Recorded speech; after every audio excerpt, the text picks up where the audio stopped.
We've had a team of volunteers from England, Ireland, Scotland, France and South Africa out here since the beginning of the whaling season, documenting the despicable whaling by Christian Lofson, probably the world's most notorious and infamous whaler. Now, Christian Lofson kills endangered fin whales, the second largest whale on the planet, and those whales, as in previous years, we've been documenting the sad return as he drags those whales back to the world's last whaling station on Hvalfjörður. We've been documenting how many harpoons are embedded in those whales, where the harpoons have hit the whales. And in fact, one of the whales that were documented this year had four harpoons embedded in it. And we know from Mars, the veterinary authority, that whale took over half an hour to die. We've also, as in previous years, been recording how many of those whales are males or females, and if they're females, whether they're pregnant. And we've been videoing and photographing the butchering process, and also if they've been trying to hide from us, as they often do, and try to drag away at speed any fetuses that are cut out of their murdered mothers.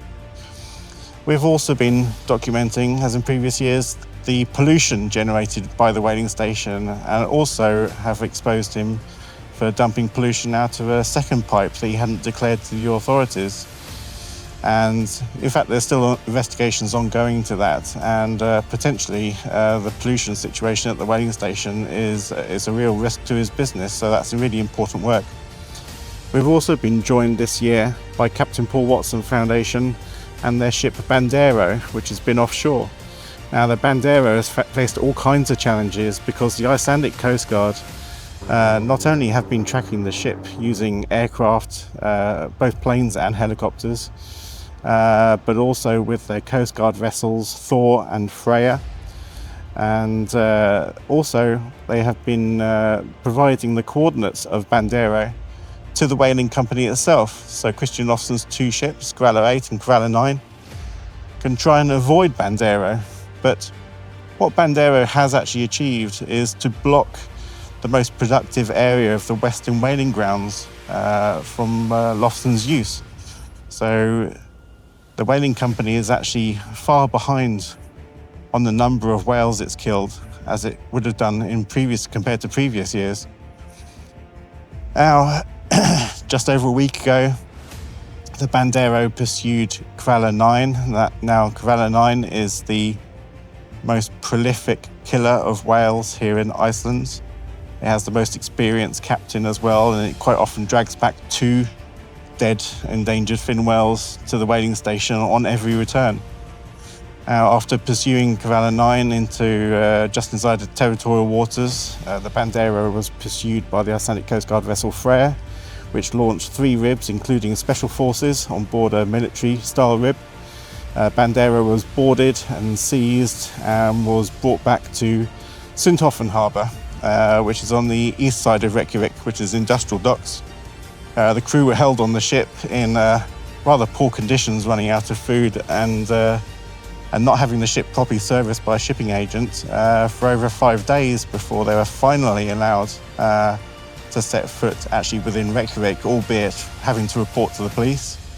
But now the ship has actually been transferred just yesterday to Old Reykjavik harbour. Now, Old Reykjavik harbour is actually the main harbour in Reykjavik.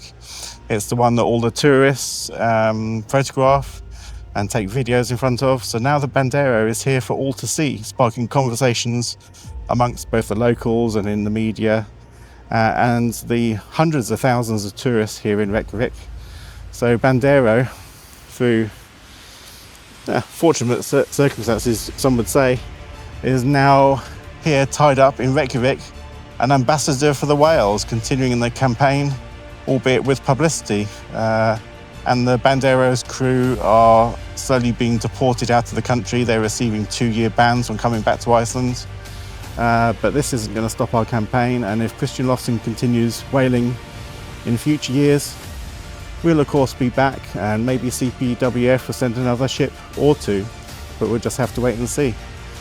But for now, we've achieved many of our aims. For this year, the Bandero continues to make news. And for all those people who have supported us and donate to us, thank you so much from all of our team. We just couldn't be here without you.